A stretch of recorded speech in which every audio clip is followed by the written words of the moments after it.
Doug, or Dougie as we called him when we were younger, was raised to be a nice kid. His mom was nice, his dad was nice, his older sister was nice. Everyone around him was nice, agreeable. Now, I'm not saying Dougie never got in trouble, but the consequences were always fair, reasonable, and justified. It was in elementary school where Dougie first realized that not everyone was nice. Some kids were mean, some kids were bullies, and some kids could be nice one minute and then mean the next. Dougie didn't quite know how to handle this, and he found himself backing down and giving in more and more often. By the time Dougie reached junior high, he realized that the popular boys were usually the mean ones. They were the ones who always got what they wanted. They were the ones that the other boys respected, and they were the ones who always got the pretty girls. Nevertheless, things went fairly smoothly for Dougie, or Doug as he now asked to be called, until he got on Curtis Jackson's radar. Curtis Jackson was a popular bully, much bigger and stronger than the other boys his age. He lived with his mom in government-funded housing near the school. Rumor was his mom was an alcoholic and frequent drug user. Curtis suddenly loved making Doug's life difficult. After all, Doug was a nice kid who always avoided conflict and confrontation. He was an easy target. Doug finally confided in his church youth pastor. Doug was a bit surprised when his youth pastor, a cool and charismatic 20-year-old, told him he needed to stand up for himself instead of turning the other cheek. Doug followed this advice and ended up in the ER.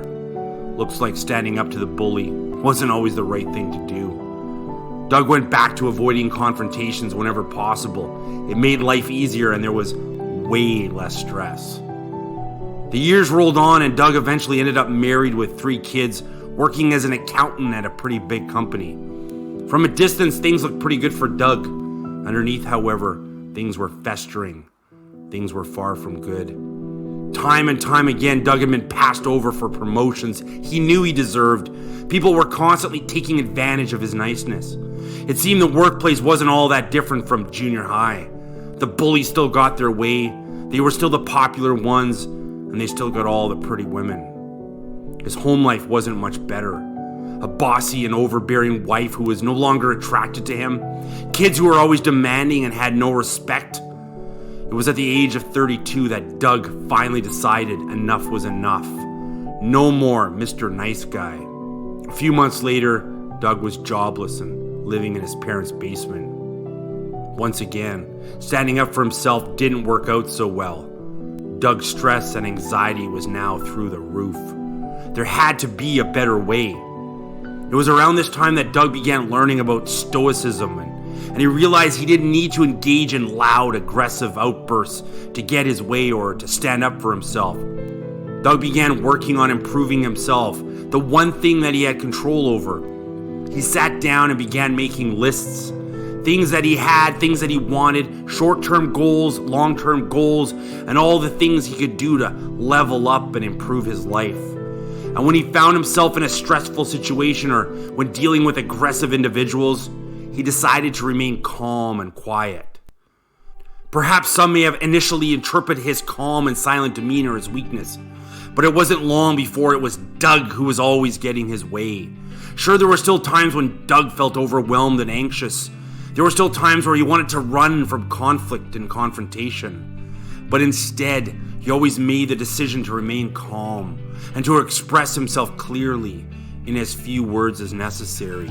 It became easier and easier to get his way by being stoic, like an unmovable, unrelenting rock. By the time Doug was 40, he was the head of his own accounting firm and making double of what he used to. He had a younger, more amiable wife who was definitely very attracted to him. And it wasn't long before his kids began showing him the respect he deserved. Now Doug, or Dougie as I still like to call him, can still be very loud and animated when around close friends and family. I've definitely been the judge of that. But when it comes to others, Doug always has this calm, quiet, and competent manner about him.